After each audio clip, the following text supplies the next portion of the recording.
ऐका ना, जरा एक महत्वाचं बोलायचं होतं तुमच्या बरोबर. बोल. पिंकीचा अंदाज खरा ठरलाय. आरके सरांचं प्रेम आहे मोहिनीवर.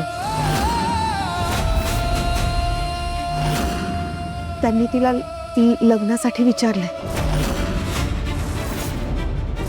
काय? लग्नासाठी म्हणजे आरके सरांनी मोहिनीला प्रपोज वगैरे? आणि हे सगळं होण्याआधीच तिनं पोलिसांना आरकेंचं नाव. सगळीच सिच्युएशन कॉम्प्लिकेटेड होऊन बसली आता.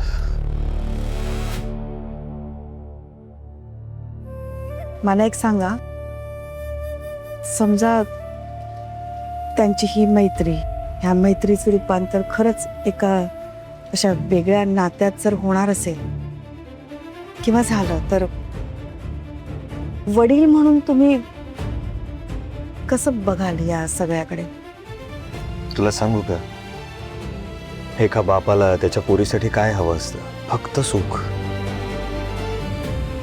आणि तसंही एका देव माणसाचं नातं जर चालून आलंय आपल्या लेकीसाठी, तर आपण कोण नाकारणार?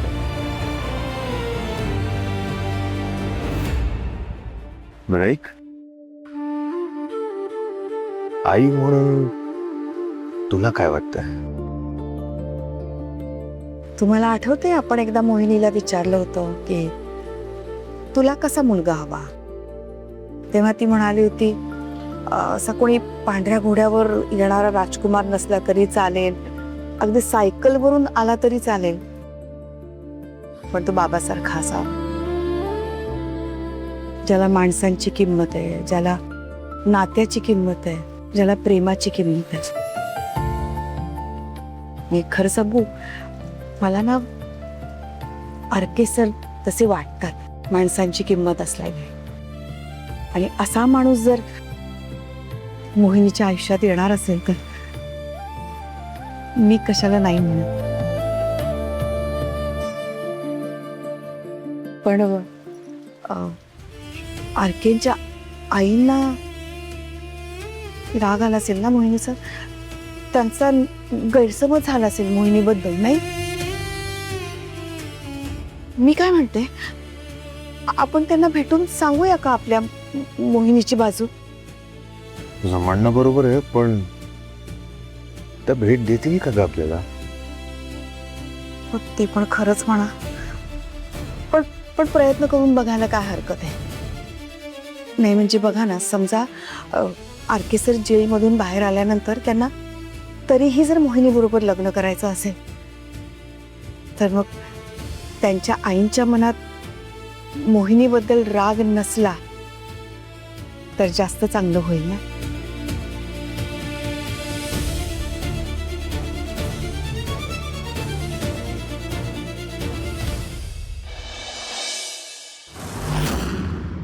आता आलेल्या माहितीनुसार आरकेने साईन केलेल्या 3 फिल्म्स प्रोड्युसरने कॅन्सल केलेल्या आहेत.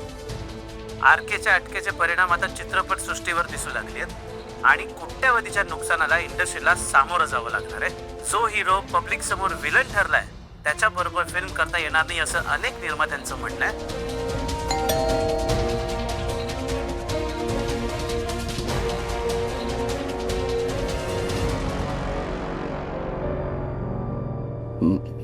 मोहिनी आहे? अंकल, तुम्ही या आत या ना.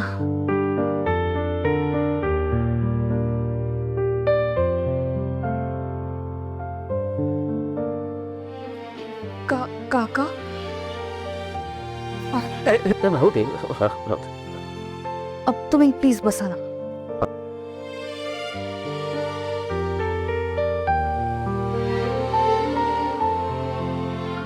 अंकल, मला मोहिनीशी जरा खाजगीत बोलायचं आहे.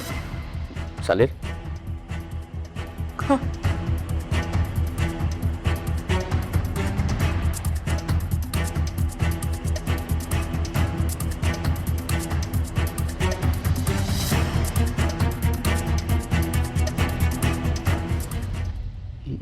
मोहिनी, तू तू अशी अपराधासारखी मान खाली घालून काय उभी आहेस? हा? मोहिनी, मला बंटीकडून अपघाताबद्दल सगळं कळलेलं आहे. हे बघ, राघवची चूक झाली आणि त्याला शिक्षाही मिळायलाच हवी, पण त्याच्या अधपतनाला तू जबाबदार आहेस असं अजिबात समजू नकोस.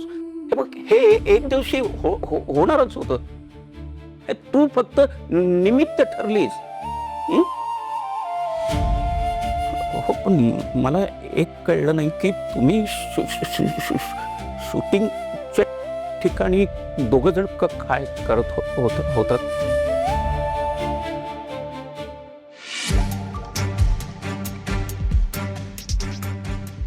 त्यांनी मला भेटायला बोलवलं होतं. भेटायला का? त्यांना प्रपोज करायचं काय? काका, मला वाईट याचंच वाटतंय की एकीकडे मी पोलिसांसमोर चुकून त्यांचं नाव घेतलं आणि दुसरीकडे त्यांनी मला लग्नाची मागणी घातली. काय सांगतेस काय? हो, पण त्यानंतर जे काही झालं मला नाही वाटत ते माझ्याशी बोलतील.